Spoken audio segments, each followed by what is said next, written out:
के नाम पे डिस्क्रिमिनेशन करता है। और फिर उसके बाद हम देख रहे हैं कि जहां जहां बीजेपी की सरकारें हैं वहां पर किस तरीके से झूठे इल्जामात में घर को तोड़ दिया जाता है, मॉब लिंचिंग हो जाती है, गाय के नाम पर लोगों को मार दिया जाता है। तो ये तो खुली चीज है, तो दुनिया से छुपी हुई नहीं है। आप यूनिफॉर्म सिविल कोड के बारे में केंद्रीय कानून मंत्रालय ने कंसल्टेशन शुरू कर दी है। मुस्लिम पर्सनल लॉ बोर्ड ने बोला है कि हम अपना पक्ष रखेंगे। इस पूरे मुद्दे पे आप सांसद हैं, आप इस मुद्दे को कैसे देखते हैं और इस मुद्दे को आप कैसे लेके आगे परस्यू करेंगे?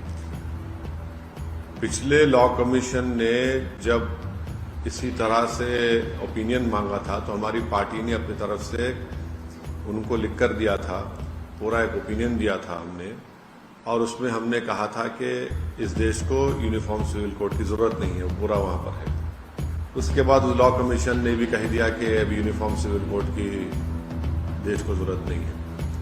अब नया लॉ कमीशन ने फिर से एक एक्सरसाइज शुरू की है जो हम समझते हैं गैर जरूरी है, और उन्होंने अपनी राय देने के लिए कहा है। हमारी पार्टी जरूर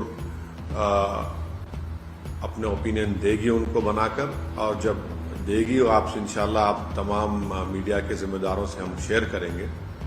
यूनिफॉर्म सिविल कोड की बात कर रहे हैं, देश के प्रधानमंत्री अमेरिका में कहते हैं कि डिस्क्रिमिनेशन नहीं होता है, तो फिर मणिपुर में 300 चर्चेस को जला दिया गया। बताइए वो क्या है? डिस्क्रिमिनेशन नहीं तो क्या है? मणिपुर में एक डीजीपी जो क्रिश्चियन कम्युनिटी के थे, ट्राइबल थे, उनको आप हटा दिए, वो डिस्क्रिमिनेशन नहीं है तो क्या है? बताइए आप। खुला डिस्क्रिमिनेशन है ये, और ऊपर से आप यूनिफॉर्म सिविल कोड की आप बात करते हैं। नहीं इसलिए कि वो जब इंडिया को आए थे तो प्रधानमंत्री ने उनका वेलकम किया था ना।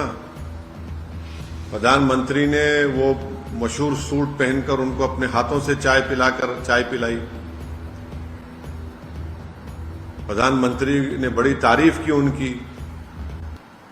कई हमने जॉइंट स्टेटमेंट दिया, एग्रीमेंट्स हमने साइन किए।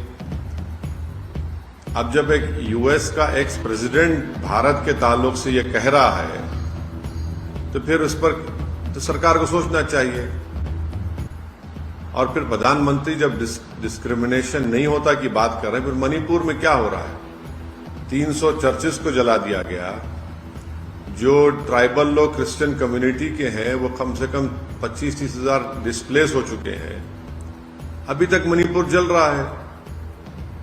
अब तो राइट नाउ, ये तो हम अब की बात कर रहे हैं आपको मणिपुर की, तो वो डिस्क्रिमिनेशन की बेहतरीन मिसाल है मणिपुर। प्रधानमंत्री जो है सेलेक्टिव मीडिया के लोगों से बात करते इलेक्शन के दौरान में, सेलेक्टिव मीडिया के एंकर्स को बुला के बात करते और उनसे होता कि आपको आम पसंद है, आप अपने जेब में वॉलेट रखते क्या, आप थकते क्यों नहीं।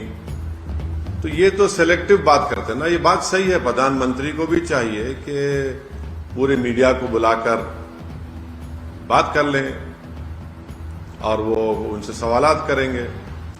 उनसे वॉल स्ट्रीट जर्नल के एक जर्नलिस्ट ने बड़ी बेबाकी के साथ उनसे सवाल किया भारत के ताल्लुक से, तो प्रधानमंत्री ने तो जवाब दिया है।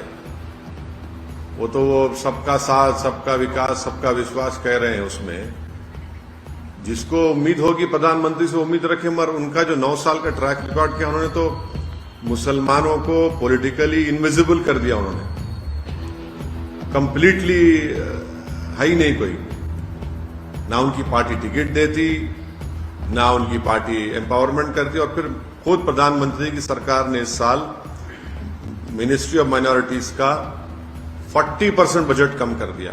ये डिस्क्रिमिनेशन नहीं है तो क्या है? बताइए।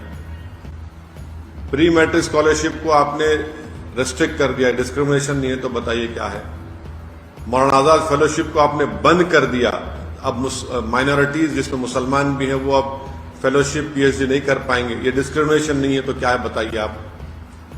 CAA का कानून बनाया आपने, रिलीजन के नाम पर डिस्क्रिमिनेशन नहीं है तो क्या है? बताइए आप।